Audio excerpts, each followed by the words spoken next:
Hello and welcome everyone. My name is Chiranjit Mishra and today I'm going to present the news items for May 15th. There are 5 main news items and 8 quick updates, and the place in the news today is Latvia, one of the Baltic nations. So let's quickly go through the headlines first. The first main news is import duty raised on gold and silver. So we're expecting this because the Honorable Prime Minister of India had already made us all aware about the situation because of the Middle East crisis, so which is taking a toll on our forex and has the potential to raise the current account deficit. The second main news is about India's strategic autonomy, again based on a very a very important article written by one of the famous columnists. So that will give you a very comprehensive review of the global order and the global situation and how India needs to change its stance. Okay. The third main news is about World Health Statistics report. There are some positives and negatives. Then unseasonal thunderstorms, which you all experienced, and recently in Uttar Pradesh, in a particular district, 100 plus people lost their lives. So these are not very durable disasters or hazards. They take place for a short period of time, but they are very impactful. The last main news is push for MSMEs. As you know, they are very much important for India's economic growth and they account for nearly 30% of India's total GDP. Now let's go through quick updates. First is MSP hike for Kharif crops, 14 of them. Wholesale inflation rise, which is very much expected, and that is also going to it's going to have a domino effect. It will also lead to retail inflation. Neanderthal dental procedure study, which is very interesting for anthropology students. So Neanderthals are a species very close to Homo sapiens. They also interbred in the past, and now we got to know that 60,000 years ago Neanderthals had this dental surgery thing because a cavity containing molar tooth has been found. Next is Thucydides trap, which is very important from the point of view of international relations, not that difficult to understand. Then CAR cell therapy, there has been agreement between India and Singapore. Then India chairs a cybersecurity governing body called CCDB. Okay, we'll discuss that. Then TATP chemical in Red Fort blast. Okay, so this is a very special chemical which does not contain nitrogen, and that's why it's very difficult to detect it. The last quick update is PCOS. Okay, that polycystic ovary syndrome, which has been it was many experts were very critical of this abbreviation, so they changed it to PMOS. We'll get to know what the name change means. As I mentioned in the beginning, the place in the news today is Latvia. Okay, so let's discuss the news items one by one. Starting with the first main news, import duty hike on gold and silver. Important from the point of view of GS paper 3. Okay, that means, or they can link it to GS paper 2, international relations. So global crisis takes a toll on India's current account deficit, or can deplete India's forex, critically analyze or elucidate. That is a more appropriate keyword. So, but primarily it's GS paper 3, and also important from the point of view of prelims exam, maybe next year. Okay, so India is the second largest importer of gold after China. This is a fact, and this is a fact good enough to be asked in GS prelims. And which is the largest supplier of gold to India? The answer is Switzerland. Okay, though Switzerland is not famous for having gold reserves in terms of mines, but because of global transactions, it houses, or it is one of the major suppliers of gold. So as you know what is happening, why do we raise import duties? Here we are trying to raise import duties to make it difficult for consumers to buy, because we want to discourage the purchase of gold.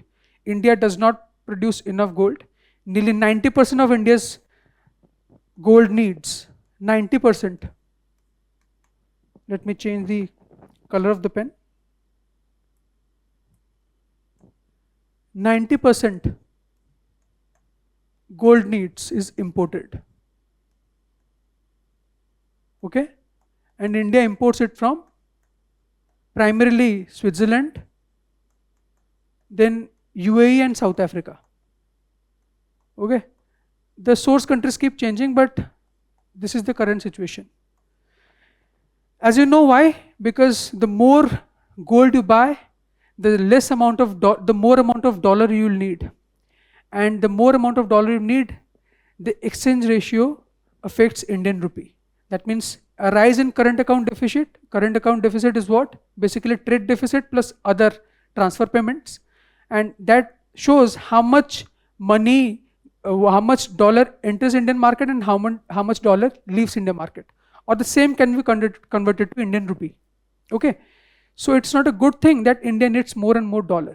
As you know that rupee has hit almost, it has gone beyond 95 rupees per dollar. The exchange ratio is not good for India. Okay, that is why, and IMF had projected that the current account deficit, which is currently 1.3% of India's GDP. Okay, you may think that 1.3% is a very low number. No, India's GDP is in trillions, so 1% will be in very high billions. Okay, and it may rise to 2% very soon if you do not put checks, if you do not restrict the amount of imports that we are currently having. Okay, so let's quickly go through. Government raised gold import duty to 15%. Earlier it was 6%. And who sets the import duty? The import duty is set by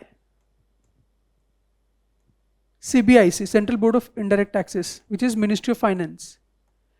And which are the goods or services on which import duty has to be imposed? These things are set by Director General of Foreign Trade, which comes under Ministry of Commerce. Please be very attentive. Okay, Ministry of Commerce and Industries, two different ministries involved. So they are working in close collaboration. Government imposed 100 kilogram gold import cap. This is on those dealers or business entities which import gold to ultimately export. Because exporting is very healthy for India's economy, importing is not. The more you export, the higher becomes your forex, okay, which is going to give us a strong buffer to any external shocks. Okay, so because India does not have plenty of gold mines, India imports raw gold and then makes jewelry and then exports. That is why the government promotes such schemes. It comes up with promotional schemes for the benefit of the exporters. Okay, those jewelers who import gold to ultimately export them are always encouraged, but still they have to import some amount. That is why there is a cap that has been imposed. 100 kg ke beyond aap nahi kar sakte.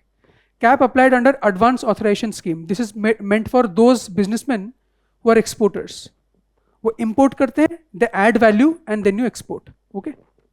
Aim was to reduce pressure on forex reserves, as I have explained. So DGFT administers the scheme. All the schemes related to trade, okay, of goods and services are decided by DGFT. But the import duty is set by the Ministry of Finance, precisely Central Board of Indirect Taxes. Scheme supports export-oriented manufacturing activities, as I explained. Trade deficit, let's take a look at the trade deficit situation. Merchandise trade deficit reached $333.2 billion and it rose from 284. So you can see the rise is nearly 15%. Okay, it can be more precise. 16 plus 50%. 50 billion is the value of the rise from 284 to 334. So 50, you can say it's close to 20%. 56 would have been 20. Gold imports total 72 billion and it has been increased from $58 billion. Last year it was 58 billion, now it is 72.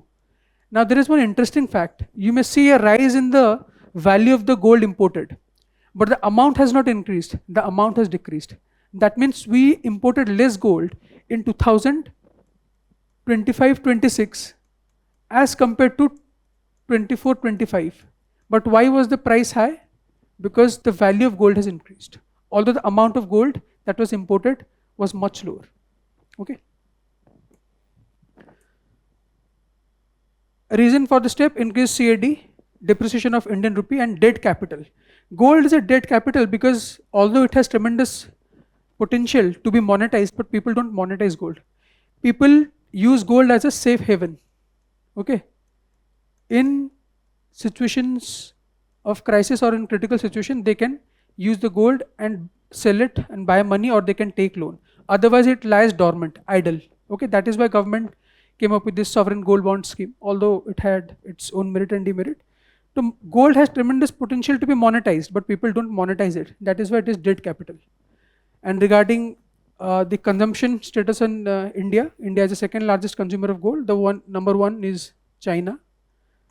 90% of the need imported, mostly imported from Switzerland. Okay, as per the current data. This is human geography part. Karnataka is the largest producer of gold. The largest resources are in Bihar, but currently the largest producing state is Karnataka. A question was asked in 2023 prelims. Switzerland is one of the leading exporters of gold in terms of value. Now you know the answer, so it's correct.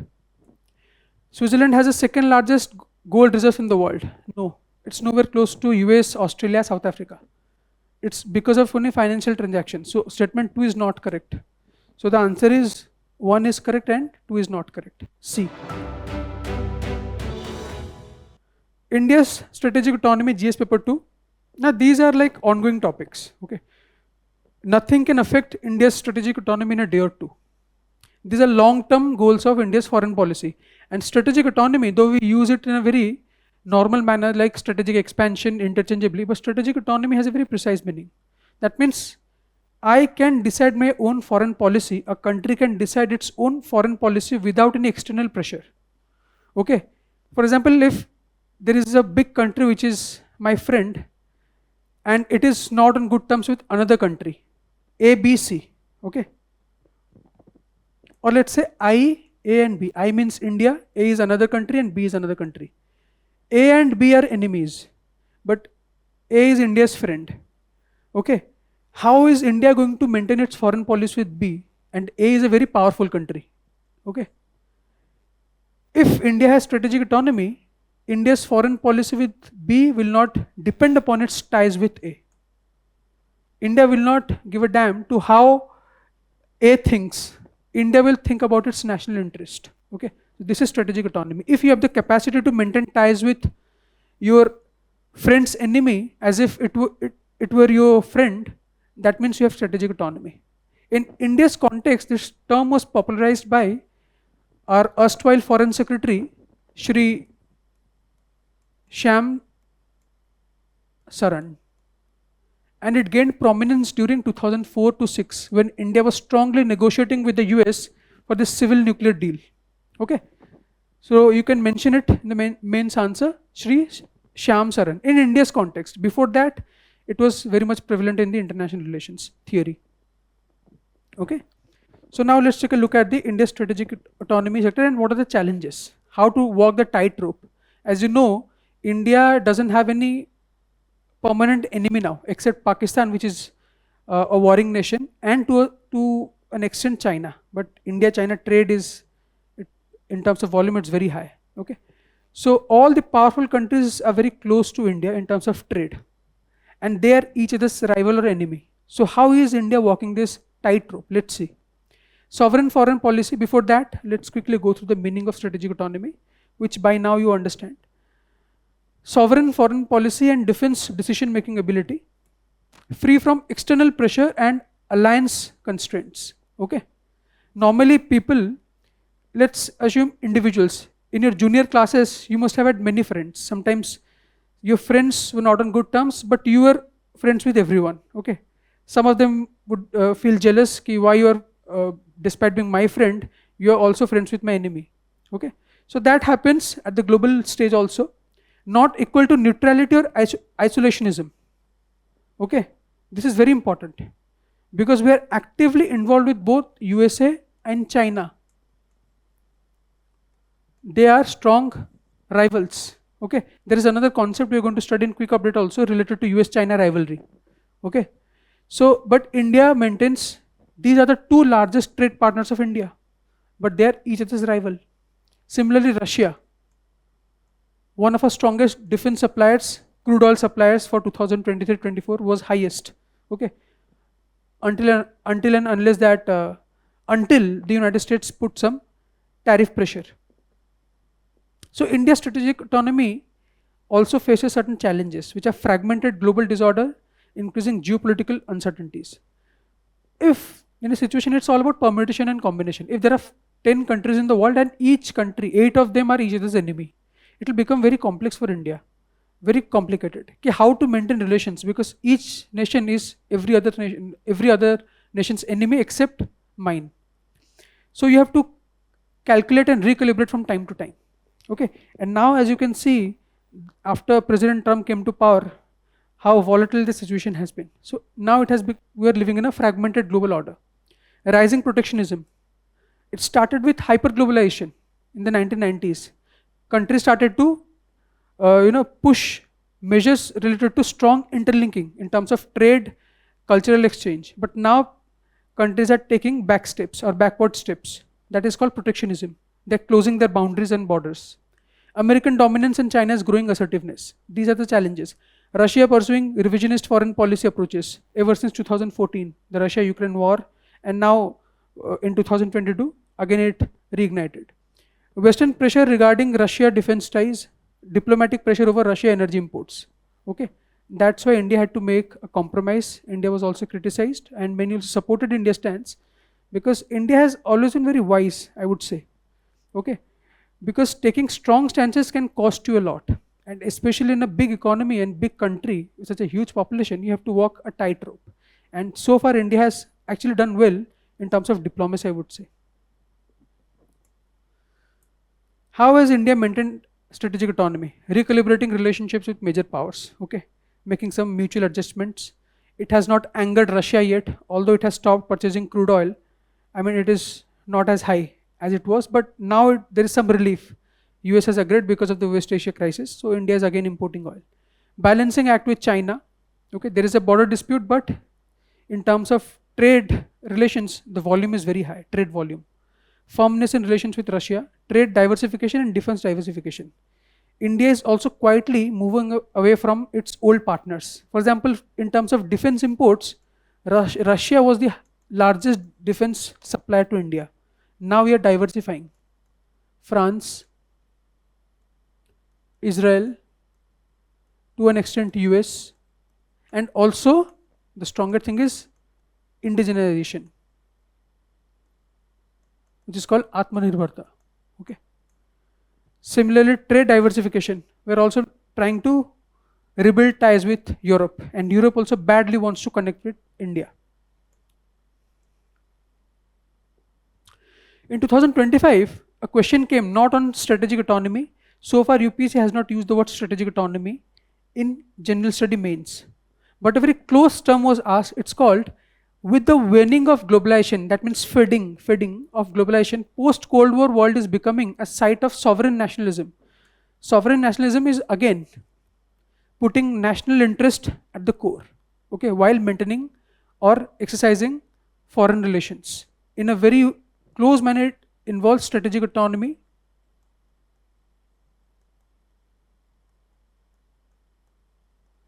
heavily supporting national interest.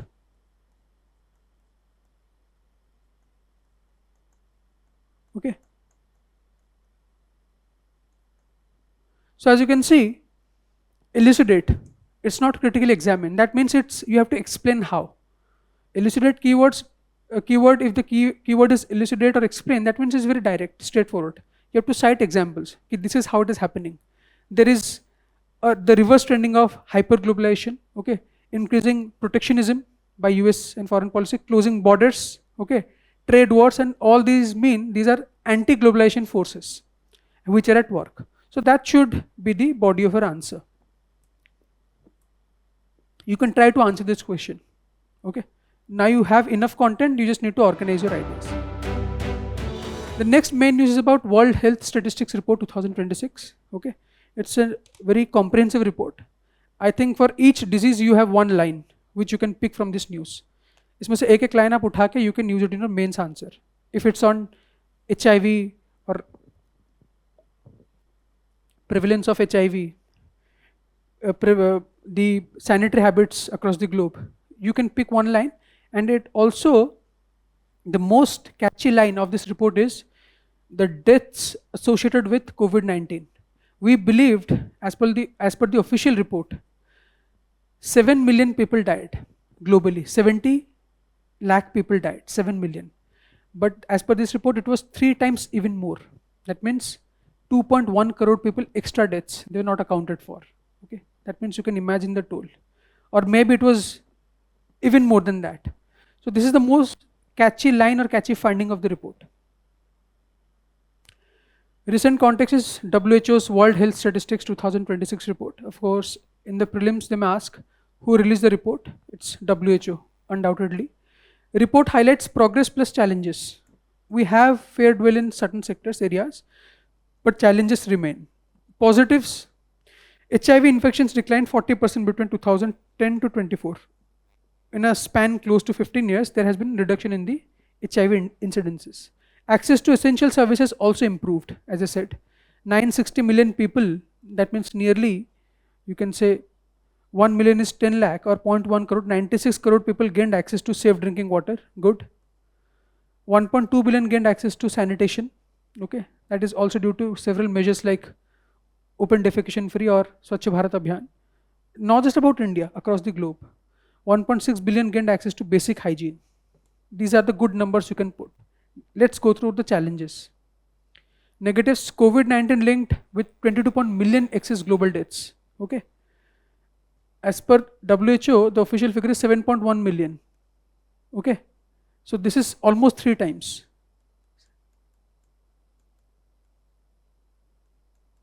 Okay. Almost 3 times or slightly even higher. Pandemic reversed decade-long gains in the life expectancy worldwide. Life expectancy is calculated the average age of a human being. So you calculate all the ages, then divide it by the total number of people. Now, if some people, let's say the global was 70. Now many people who were like 60-year-old, 70, 67-year-old, 80-year-old, 85, these are range of ages. Now many people died. Okay. So many senior citizens also died. So the current age becomes, it falls down. It becomes very low because many senior citizens are not there whose ages would have been calculated to find the average life expectancy. That in numerator certain important values are missing. So it came down. Air pollution caused estimated 6.6 million deaths annually.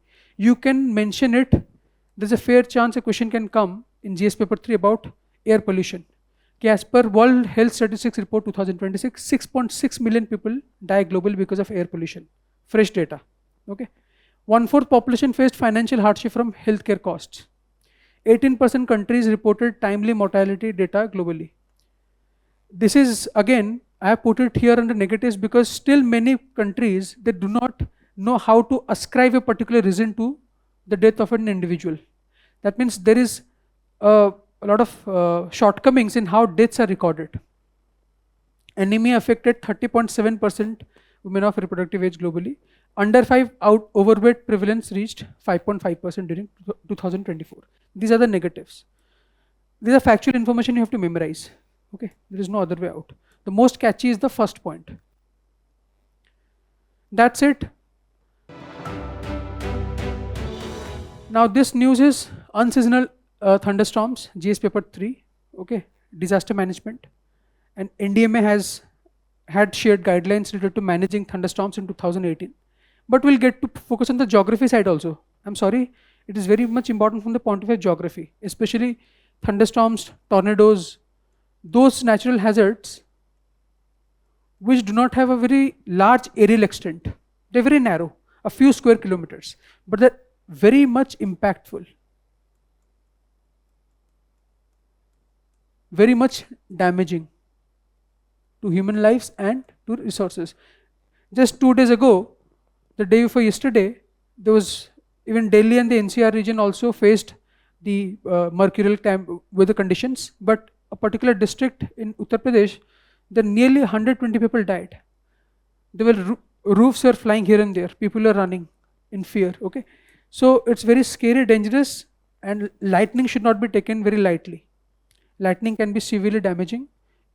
Okay, and such conditions like unseasonal thunderstorms, they usually happen in the month of March to June, when the land gets heated up very fast. Okay, the basic mechanism is the meeting of two different forces, especially when the land gets heated surface, it starts to emit heat and the hot air moves up. This is called upward draft. And it marks the beginning or forms the first stage or the developing stage of thunderstorm. You'll feel warm air rising up very fast. Okay, and then that warm air along with humidity, moisture, it serves as a fuel for thunderstorm. Once it, and then you need to have clouds, cumulonimbus clouds. The warm air pushes the clouds up, and as you go up, the temperature falls, and then the clouds take the form of precipitation. They come back, and then there is a downward movement of cold air. Okay. Then gradually the downward movement overpowers the upward movement of the warm air. There is no upward movement anymore. Then the precipitation, and during this, there is a lot of the clash between the upward draft and the downward draft. That is what causes thunderstorm. It's very heavy, the second phase.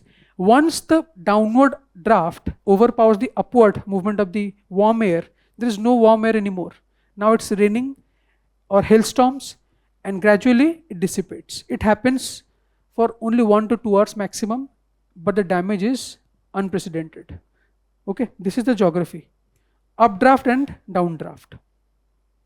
About thunderstorms, severe local storms causing widespread infrastructure damage. Nothing to be explained. Violent weather events over small geographical areas, sometimes 2 to 20 square kilometers. Okay, that is the extent, not like cyclones covering large extent, or temperate cyclones which are even larger in area, formed through cumulonimbus cloud development process, which causes precipitation or hailstorm. Thunder and lightning caused by intense convection. What is convection? The movement of air. Okay, warm air always rises up and cold air comes down. That is convection. Common during moist and hot atmospheric conditions. Okay, so presence of cloud because of humidity, it should be hot and rapid hitting. Spatial extent ranges between 2 to 20 kilometers, as I mentioned. Temporal duration generally lasts a few hours, 1 to 2 hours max. Severe and moderate ho sakta hai, depending upon the wind speed. Okay, wind speed is normally, I guess, 25 to 75 kilometer per hour. Life cycle is developing stage, mature stage, and dissipating stage. I already explained. Developing is when the movement of the upward air. Mature stage is when there is meeting with the cold air and then precipitation. And then dissipating when the downward draft of the cold air overpowers the upward draft. Gradually it dwindles or the intensity of the rainfall gets reduced. So 3 stages, okay. Basic atmospheric conditions for thunderstorm. Steep vertical temperature gradient required. Okay, that can, the larger the gradient, the more intense is the storm. For example, vertical temperature gradient means with height how the temperature varies. Okay, here it is 40 degree and up there is minus 40. The temperature gradient is 80 divided by total height. That is the gradient. Okay. Warm, humid, lower atmosphere feeds storm systems. NDMA guidelines, yes, this is the part for GS paper 3, very minor part. The mostly it is geography. So GS paper 1 plus GS paper 3.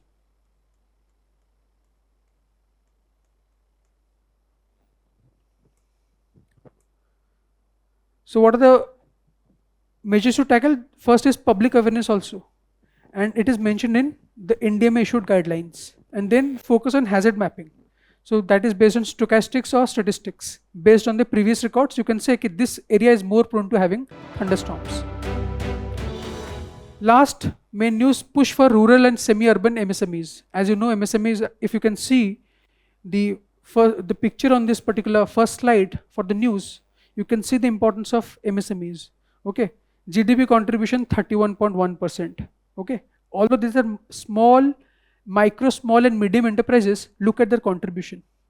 Far higher than, much more than that of agriculture, which is close to 16% or 17% GDP. Export share 49%. GDP contribution 31%, if you cannot see the figures. Exports close to 50%. Manufacturing output, if 100 units of products are produced, then 35% is produced by MSMEs. And there are nearly 7.5 crore MSMEs or entities. And regarding employment, you can see nearly 330 million people are employed, 32.8 crore. Okay. So this is these figures show how very important MSME sector is. Okay. So there are certain challenges faced by MSMEs and what the government of India has done so far. This is just like a repetition. Just a couple of days ago, we discussed the credit line guarantee system for refinancing of the banks and financial sectors, okay, especially in the Middle East crisis.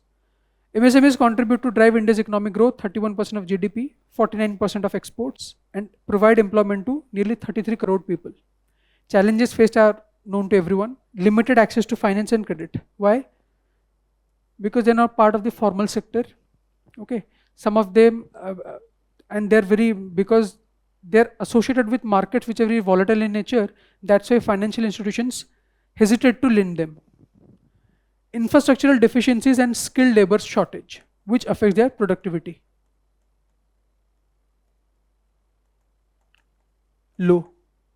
Technological adoption and digitization, which is gradually happening, okay, that also in a way impacts their productivity and skills. Steps taken by the government: expanded Udyam registration for informal enterprises. They can get all sorts of information regarding investment opportunities, market related information, everything. Udyam registration. Increase collateral free credit supports for MSMEs, okay, including very small companies also. Now they don't have to mortgage anything to get credit. Enhanced CGTMSE recently, okay, that means it's credit guaranteed trust. The government also has its own trust. If some banks or financial institutions, they hesitate to give loans to MSME, there's a trust which is ready to compensate for the losses that the financial institution may face. For example, a business entity may fail to repay the loan. So who will come to the rescue of the financial institutions? This particular trust. Concession benefits introduced for transgender entrepreneurs. Again, this particular section of the population, they find it difficult to get employment. So to promote entrepreneurship in that particular community, the government is also taking supportive measures. Self-Reliant India Fund provides MSME equity support. Okay, so these are the steps taken by the government. Now there has been a recent change just last year about how MSMEs are classified. There are two criteria: investment and turnover. Okay, either or. The relationship is either or. Okay, you focus on this part. This is the revised. Earlier, micro enterprises where the investment was less than 1 crore. Now it is 2.5 crore. If the investment is 2.4 crore, it's a micro enterprise. Okay. Now see, either or. Turnover should be 10, less than 10, maximum 10.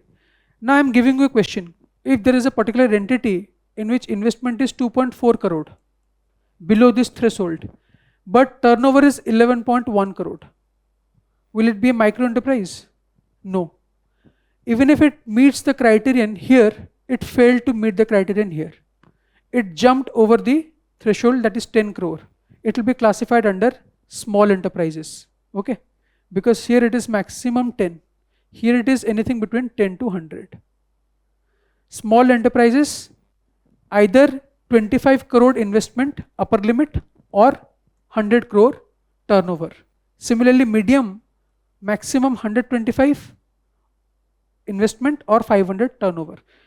There is a particular way to memorize these numbers. You can see whatever the investment amount is, 2.5, you just multiply 4. That becomes the turnover limit. Ye 2.5, ye 10, ye 25, ye 100, or ye 125, ye 500. Okay. This can be asked in UPSC prelims. I think UPSC prelims has already asked a related question. Now let's go through Latvia, the place in the news. And what happened? The Latvian Prime Minister resigned. Why? Because Latvia is a NATO nation, NATO member, and recently Ukrainian drones were seen flying over it. Okay, that means there are security issues. On those grounds, he resigned. Our focus should only be on the geographical importance of Latvia, which UPSC may ask. Latvia, along with Estonia and Lithuania, are the three Baltic countries. Lithuania, Latvia, and Estonia are the three Baltic countries, only three Baltic countries, because they share border with the Baltic Sea, and they are present in Northern Europe. I hope you can see the map. This is Latvia, the capital is Riga, the capital. It shares border with Russia, Belarus, Estonia, and Lithuania. And these three countries are called Baltic nations. Russia and Belarus are not called or classified under Baltic nations. The largest lake is Luban's, longest river is Goja. Even these are very less important facts, but still you can just try to memorize. Climate is of course temperate, and just like Lithuania and Estonia, the other two Baltic members, Latvia is also a NATO member. This is very important. 1, 2, 3, 4, 5, 6, 7 countries are given. Which of the above are NATO members? You need to know that all three of them are NATO members. And Russia and Belarus are good allies, strong allies. Quick updates, MSP hike. So MSP, as you know, this is a remunerative price given to support the Indian farmers by the Indian government. It is announced before the sowing starts. Sowing means when you sow the seeds. Okay, before that, because the farmers get to know which are the remunerative crops that I can grow. The government announces the price, the farmers get to know, okay, this time the price for this particular crop is very high, I should invest in it. Okay, so 14 kharif crops, so MSP is announced for nearly total 22 crops. And then FRP, fair remunerative price is announced for sugarcane. But MSP only for 22 crops. 14 are kharif, 6 are rabi, 2 commercial. The 2 commercial crops are, one your copra, dried coconut, and then jute. UPSC may ask this question, very important. Okay. FRP is for sugarcane. It is recommended by Commission for Agricultural Cost and Prices. Okay, MSP. And the current formula is, as you know, A2 plus FL into 1.5. Let's clear it. As recommended by the CSCP, A2 plus FL into 1.5. You may ask, what is it?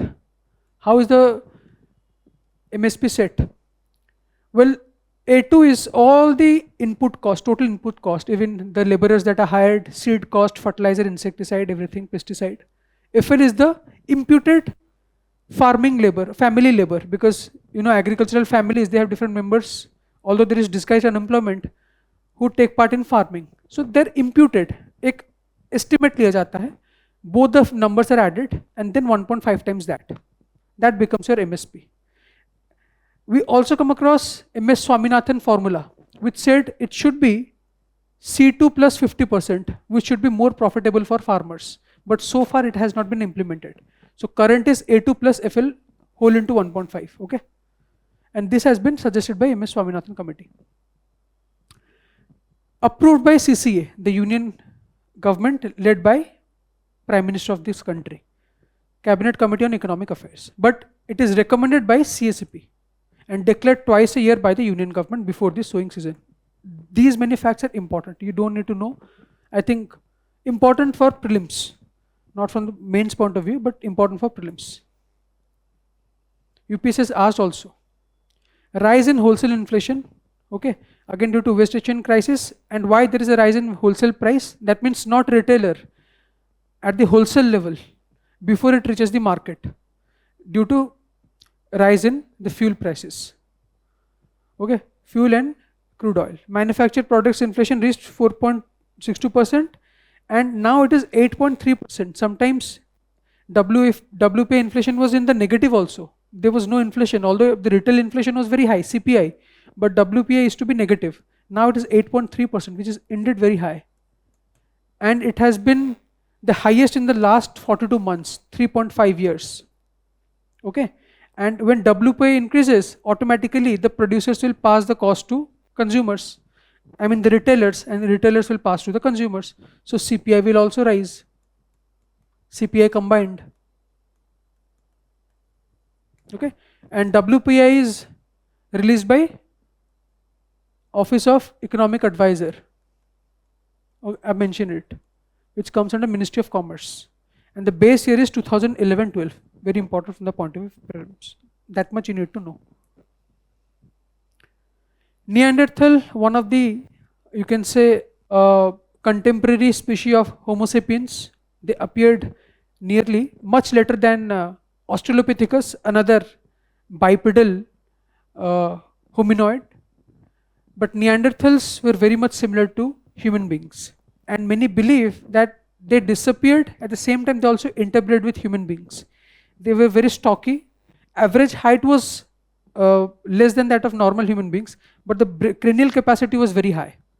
And the first fossil was found in Neanderthalian Germany. That is why it is called Neanderthal. In 1856 it was discovered. Finally it recognized, it was recognized in 1864. You can remember the dates. Stocky bodies with prominent eyebrows, very thick eyebrows. You can see the pics on the internet. And they use stone tools for drilling cavity. That is why it is in the news. That means imagine now you go to dentists, okay, or before dentists were there, the modern dentistry started. Before that we used to use some traditional methods. That was like 1000 or 2000 or maybe 3000 years ago. It's believable, okay. But 60,000 years ago, Neanderthals also used some dentistry related methods, okay, to cure cavity. It has been found that a molar tooth, the cornermost, okay. So there was a cavity and they removed the affected tissue and filled it. There is evidence. So Neanderthals, there is a question on Denisovans. In 2019, if I'm not wrong.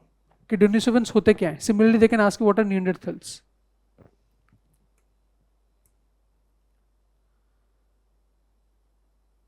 Now, Thucydides trap. This is a term which has been coined by an international relation expert, Graham Allison. It says that when there are two powers, one big power and one growing power. Okay, this is growing. This big power becomes very fearful of the growing power. And it starts to take measures to suppress the growth of the growing power. This is already the established power.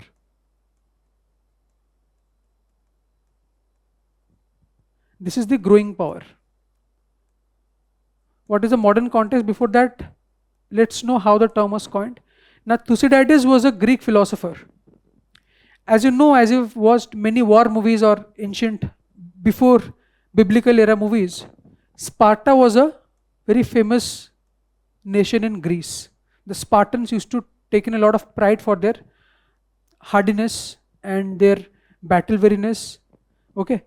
But when Athens started to rise, Athens, which is the Greece capital, there are different localities in Greece. That time there was no modern day Greece.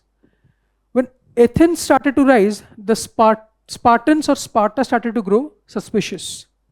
They became fearful. Okay, now we are the established power, but there is another power that is rising. So this is trap. You take all sorts of measures to, lower the position of Athens. No direct conflict, but this sort of a Cold War-like situation. That is called trap in this case. And the modern day context is China and US. China is the growing power, this one, and this is US, the established power. And this statement or analogy was used by the Chinese president. Okay, how the US has been so very fearful of China, and all the core of the foreign policy of US is to stop the domination of China. Okay, ABCD में अगर सवाल आता है तो this is related to international relations, and it discusses or links the relationship between an established power and a growing power. Conflict not considered inevitable. That means there is a cure for this conflict. That is trust building measures. That way, if you communicate with each other, then you can become less fearful of your growing opponent. CAR T cell therapy against multiple myeloma. Multiple myeloma is a type of blood cancer, and chimeric antigen receptor therapy, as you know, your T cells structure will be altered to fight antigens, which are cancer cells. Cancer cells have a certain protein on their outer layer. एक छोटा सा protein. This is the cell, this is the protein, making it bigger. And this protein has to be fought against. Once this protein is gone, cancer cells will die. How to do that? T cell is a type of white blood cell. Take the T cell of the patient, change its functionality, its order, so that it can become eligible or qualified to fight the protein present on the cancerous cells. Okay, this is called CAR therapy. The core of this therapy, which is called CAR therapy, and it's a very expensive therapy. It has already been tested in India also, but now they're trying to commercialize it. Okay, so that more and more people can get benefit at a lower cost. Instead of importing technologies from abroad, India and Singapore, they have signed an agreement. An Indian company and a Singapore-based company, not the governments. Okay, so they are going to collaborate to continue research and provide treatment, which is based on CAR therapy. Okay, so multiple myeloma is an incurable type of blood cancer which affects your kidney and bone. Okay, there is so much growth of unwanted white blood cells that white blood cells crowd out the useful or usable cells like red RBCs. There is no space, and ultimately the patient dies. Common Criteria Development Board. This is nothing, not at all important. Okay, India assumed the chairmanship. If a question is asked, just ignore this one. Common Criteria Development Board. Can you decipher the meaning or the importance of this particular board? To which sector it would be related from the keywords? Are there any keywords? No. But it is related to cyber security. और कुछ नहीं जानना है. And recently India assumed its chair. Okay, India became a part of, it is a part of a framework which is called common criteria. Okay, and it developed in the form of Common Criteria Development Arrangement, CCDA, and the board is the decision making board or body, and India became a part of it in 2019, although the arrangement came into being in 1998. If a question is asked, recently seen in the news, Common Criteria Development Board is related to which of the following? The answer is cyber security. Okay, so this board decides what are there should be mutual understanding between different nations when a software is delivered from one country to another, imported. Okay, so that country which is receiving the product, it needs to understand the criteria set by CCA, that cyber security protocol has been followed. इतना depth में जाने की जरूरत नहीं है, इतना ही काफी है. Triacetone triperoxide. This is a chemical which is used to make explosives. It was recently discovered that in the New Delhi blast which took place a few months ago, this chemical was used. Triacetone triperoxide, and the most important and crucial or differentiating thing about this explosive or chemical is that it does not have any nitrogen. No nitrogen. Now you may ask, then how is it important? A chemical explosive can be traced if it contains the nitrogen atom. If it does not contain nitrogen, it's very difficult to detect. It will easily fool the normal detectors. Okay. For example, TNT. एक आप सुने होंगे TNT, used as, it's a toluene. TNT explosives. They use nitromines. Okay, in which nitrogen is there. And this is very difficult to trace because this triacetone triperoxide has no nitrogen. And it's highly sensitive to heat and friction. Thoda si bhi garmi hui, there is a temperature change, it will blast. And it has tremendous explosive potential. Okay, it's also called mother of Satan because of its damaging ability.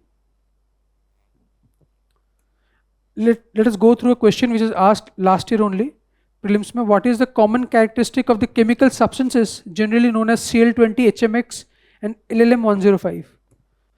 Take a moment to think, and you must have understood because the question followed what we studied just now.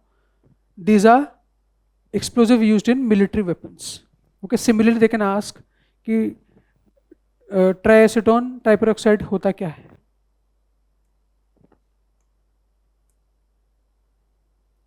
proposed shift from PCOS to PMOS. So PCOS is actually your polycystic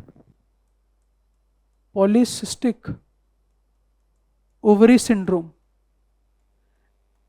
As you can see, the keyword is cyst. Cyst hote can just like, these are like lumps, small lumps containing fluids. They can happen on your body or inside. What happens when somebody is suffering from this syndrome? Normally, it happens to females only. They start to develop male hormones and their reproductive ability comes down. There is a cure for this condition also. But normally what happens, ovary mein it produces your eggs or follicles. The follicles form lumps or they become dysfunctional. They lose their potential to get hit by a sperm to produce a baby. That means it causes temporary infertility.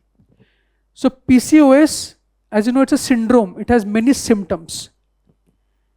Now, this particular term PCOS was very misleading and also derogatory because many women who had this syndrome did not develop cysts. So why to call it PCOS? It's a syndrome and some women develop this particular symptom. They develop cysts in their ovary. Okay, that is why many medical experts believed that it should be changed. The C word should be replaced. Okay, it should be made polyendocrine. I think M stands for, I'm not sure, OS for ovary syndrome. But it become polyendocrine from polycyst. Why? Cystic is basically related to cyst and endocrine means related to your endocrine system. That means that system which is responsible for the secretion of hormones. No doubt every sufferer or everyone affected by PCOS suffers from some sort of hormonal disorder. The body starts to develop male hormones called androgens. Okay, so instead of polycystic, they made it polyendocrine. Okay, so that is a change. New term stresses metabolic. Yes, polyendocrine metabolic, metabolic syndrome. Because whenever it's basically hormones and enzymes that decide your overall metabolism. And whenever there is a hormonal disorder, metabolism is also affected. Okay, so your hypothalamus, your pancreas, they go or work against your body. New term stresses metabolic aspects, na ki sirf focusing on cysts, which can be derogatory or misleading, because not every sufferer or everyone experiencing this syndrome has cyst. Okay, symptoms include irregular periods and infertility, removing narrower outlook of the condition. By changing the name, we are getting rid of the parochial outlook. Okay, let's look at the bigger picture. It can have several other hormonal disorders. So that was the last news. Now try to make the most of Visionize digital current affairs. And now 6 questions will appear on the screen. Do take them. Wish you all the very best.